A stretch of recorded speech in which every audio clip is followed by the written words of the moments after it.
Hey guys, welcome back to the channel. This is Rob's Fitness Mission. Hope everybody's having a great day. Yesterday was a brutal workout. The title of the video I think was most appropriate, the devil in sit-ups. And I'm going to get to that part here in a little bit. But right now, as you can see in the video, this is the strength section. So this is a section where before we do any WOD for the day, we're always going to have a strength part.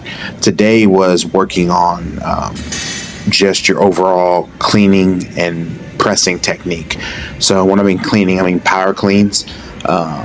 Today we had to work on clean pulls or high clean pulls. And I don't think I've done these before. And how you go about this is, you get the barbell in the position of where you're going to pull and do a power clean from the ground. But instead of doing the actual clean, you just work on pulling the bar up as high as possible. So as I'm doing this, you can see where I just kind of pull it almost like I'm trying to do a shoulder raise.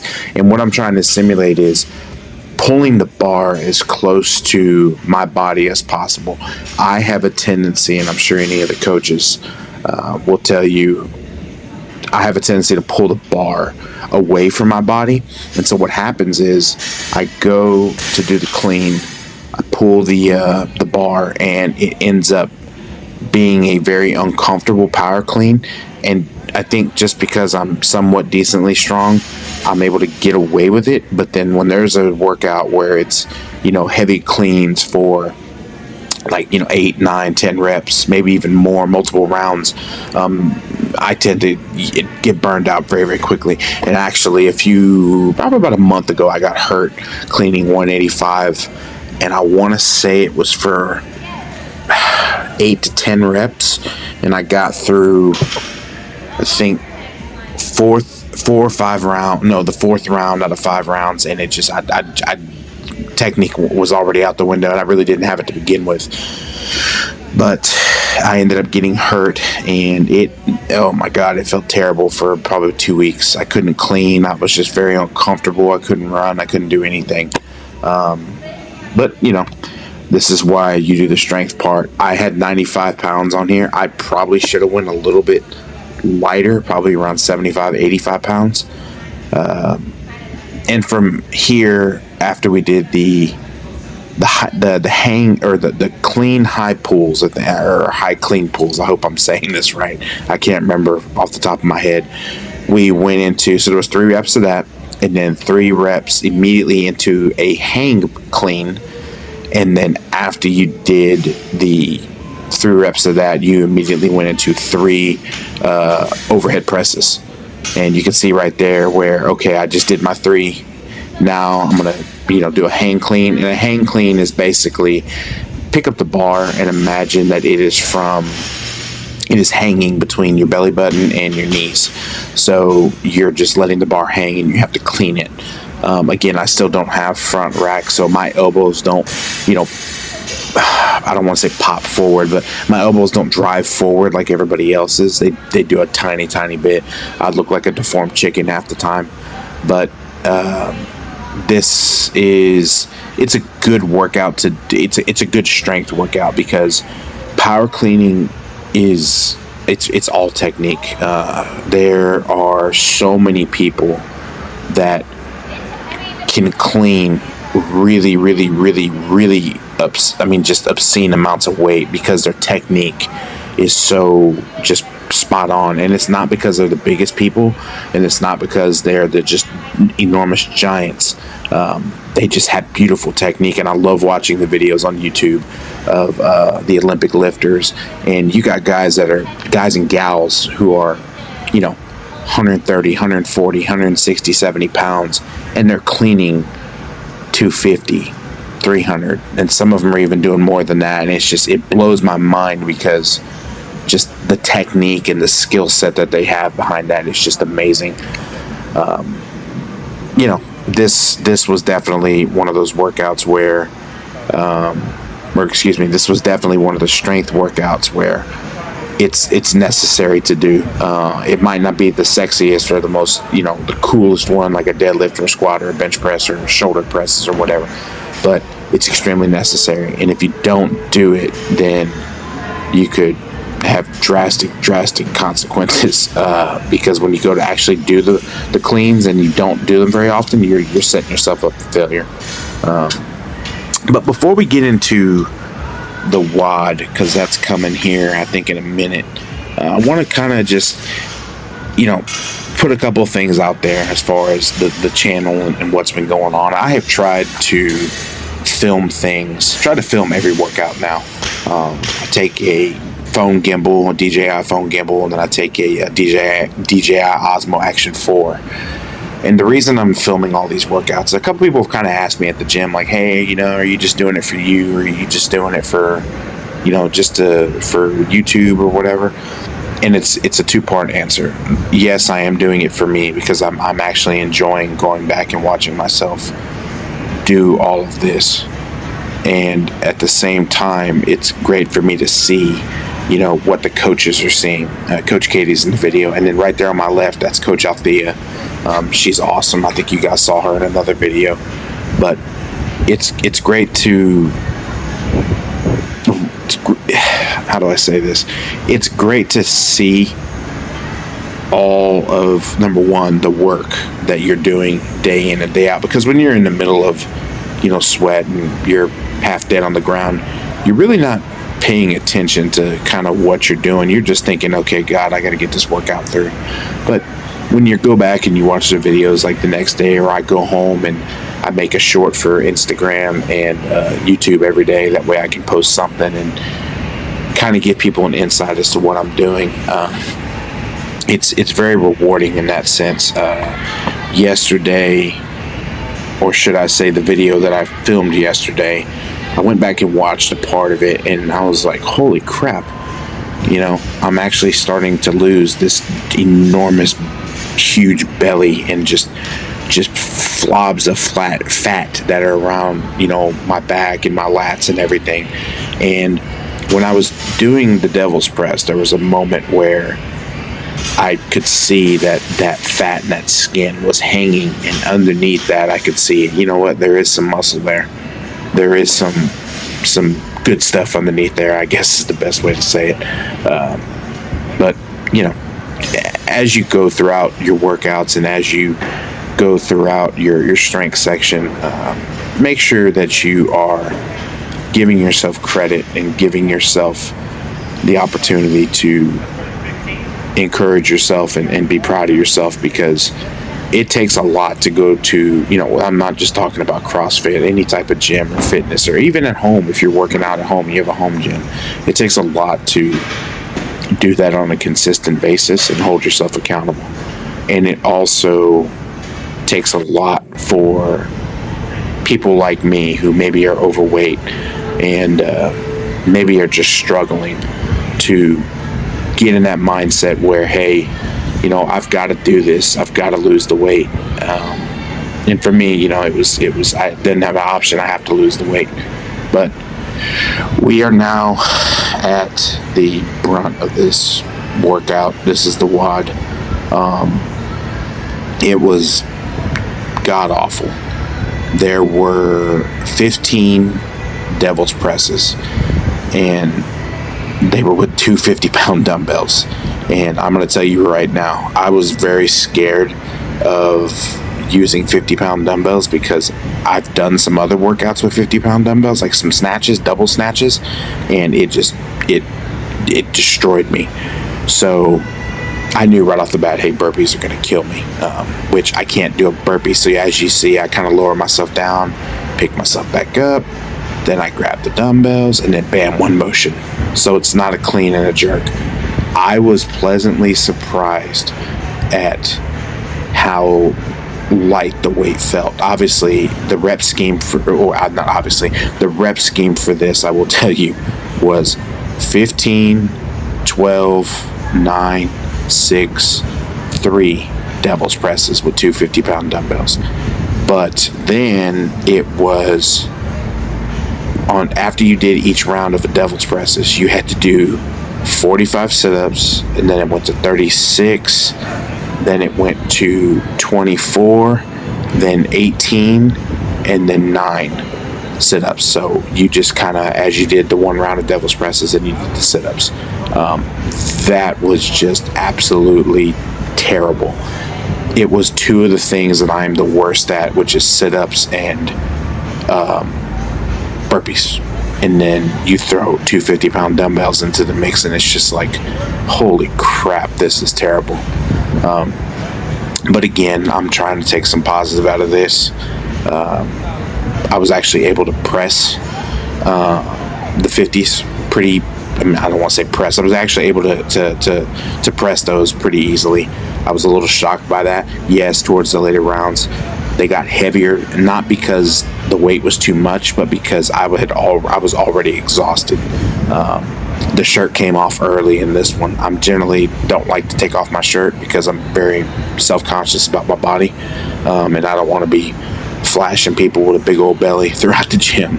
But it had to come off. I mean, I knew immediately I was going to be drenched in sweat, and I'm sure throughout this video you will see just sweat pouring off of me. I mean, this one was just a barn burner. There's no other way around it. It was tough. The devil's presses, like I said, you'll see me kind of put my hand on the dumbbell, and the reason I did that was because I wanted to give myself a little bit of leverage pressing up. I didn't want to try to do a full-blown burpee because I knew if I started doing those, I was going to burn myself out and then potentially not be able to finish the workout.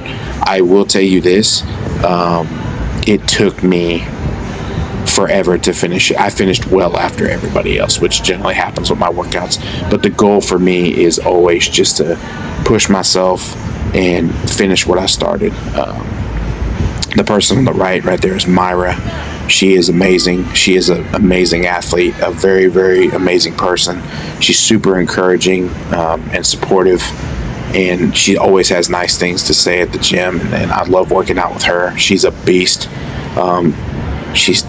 I've definitely, excuse my mouth, got my ass handed to me a few times with her, especially prepping for Festivus. But it's great for me to work out with people like that because she is so supportive, and at the same time, I get to see, a very fit person do some of these movements, and I'm like, okay, that's what it's supposed to look like, or okay, this is where I'm going to get eventually. So I think I just finished this round of the devil's presses, and I went to the sit-ups. Now, I will say this: the sit-ups they're sit-ups, and my goal was to, and okay, right there you see that I tried to keep my legs kind of in the traditional, and then I realized I'm not touching my toes, so I went back to the butterfly position, which is the standard for the Festivus competition that I'm coming up, or that I'm doing, and it's standard for, I think, most places. So I wanted to make sure that while I was doing that, I was touching my toes. That was the biggest thing: touch my toes, touch my toes, touch my toes. Now, there were a couple times where I just had to stop. It was just too much, too brutal for me, and my phone cut off in the middle of filming just because I got a couple phone calls. So Austin, another great guy to work out with, him and his wife are there with their newborn, and he cut my phone back on for me, so thank you, Austin, if you ever see this. But guys, I'm not going to dwell too much more on this workout. I think you guys kind of see it for what it is. It took me a while, and this is mental warfare against yourself. I will tell you this: when you're having those workouts, or when you're having those bad days, whether it be at work, whether it be at home, whether it be with your kids, with your dogs, with your cats, your fish, whatever, and you're having those rough days, remember, each day we get a little bit better. Each day we progress, and each day that we go through these workouts and we go through these physical and mental challenges, we are forming a new version of ourselves. We are transforming ourselves, whether it be mentally, whether it be spiritually, whether it be physically. For me, myself, this is a mental and physical transformation. And the reason I say mental is because I've never been able to do some of the stuff that I'm doing now. Does it suck? Yes, it's terrible. But at the end of the day, I'm gonna thank myself once that 100 pounds comes off. I'm halfway there now, and can tell you that I feel great. I definitely still feel the extra, 50 to 100 pounds that I'm carrying. But you know what? This is a marathon for me. I've got to go the rest of the year and the rest of my life, doing the right things, making the right decisions. And when I'm around people that are supportive, and you're around people that are supportive, there's that saying, you are the company that you keep. Remember that. If you're around people who, and again, I don't want to venture off too much into everybody's personal lives, but if you're around people that are constantly smoking cigarettes, boozing, eating junk food, going to McDonald's at 1 o'clock in the morning, and you participate in that, chances are, your performance and your health is going to be affected by that, and maybe even your mental health. And that's another thing I've had to just kind of, and I hate to say this, I've lost a few friends, and there's a few people I just don't talk to anymore because I'm not involved in that lifestyle. I'm now involved in a CrossFit community at CrossFit Deer Park here in Deer Park, Texas, that is just amazing. They're beautiful people. The coaches, Coach Carey, Coach Katie, Coach Tamer, Coach Althea, Coach Floor, they're amazing people, and they're super, super supportive. And there you go. There's Coach Katie right there, pretty much, trying to make sure that I'm alive, I think. And I'm telling her, like, hey, this is miserable, and you can see my legs moving back and forth, but she knew the pain that I was in, and she's just trying to encourage me at that point. And you know what? That's exactly why I love this gym. She's an amazing coach, her and Coach Carey, and all of them. I mean, I love going to their classes just because they know what I'm going through, and they're there to help me. And I can tell you right now, I would not be where I'm at physically without any of these guys, and especially these people in the gym. What you can't see is Austin and his wife staying there, and everybody else finishing up and pushing me and driving me and giving me words of encouragement. To me, that means more than anything.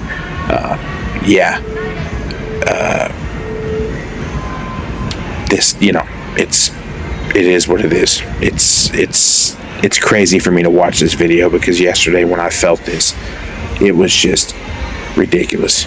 And another thing I ought to mention: as you start losing weight, you got to prepare for your clothes not fitting the same. Shorts kept falling off. My underwear is starting to get a little too big, so I got to make sure I'm not flashing people when I'm bending over and all that. I keep having to pull my shorts up, and you'll see that throughout a lot of my stuff. I told myself I am not buying any more clothes until I lose or get to my 300 pounds. There's a cool post I posted on my Instagram, which is Rob's Fitness Mission. I think it's Rob_Fitness Mission, where you put on a pair of jeans and they fell off as I was bending down here at work. Very uncomfortable situation. You in your undies in the middle of a hallway with a bunch of bankers. That's not very cool. But it's part of the journey. But hey guys, if you ever need some words of encouragement, or you just want to shoot some comments, or you want to hit me up on Instagram or whatever, and just kind of, we could talk about the journey together. Or if you want to know more about how I'm feeling or how things are going for me, I am an open book. I will tell you exactly how I'm feeling, when I'm feeling it, and how I felt it. I appreciate all of you for watching these videos. I hope to God that I can reach out to the other Rob that's out there in the world, whether it be a guy or a gal, and maybe who's going through the same things that I'm going through. And I hope that I can motivate you to, start your journey and continue your journey, because like I said, every day we get a little bit better, and today's Rob is not the same Rob that was there yesterday, and today's you is not the same you that was there yesterday. So stay focused, don't quit, push yourself, embrace the pain, embrace the journey, embrace the change, and remember, you've got to love yourself too. So everybody have a wonderful day. Be safe out there. Thanks, guys.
last exercise right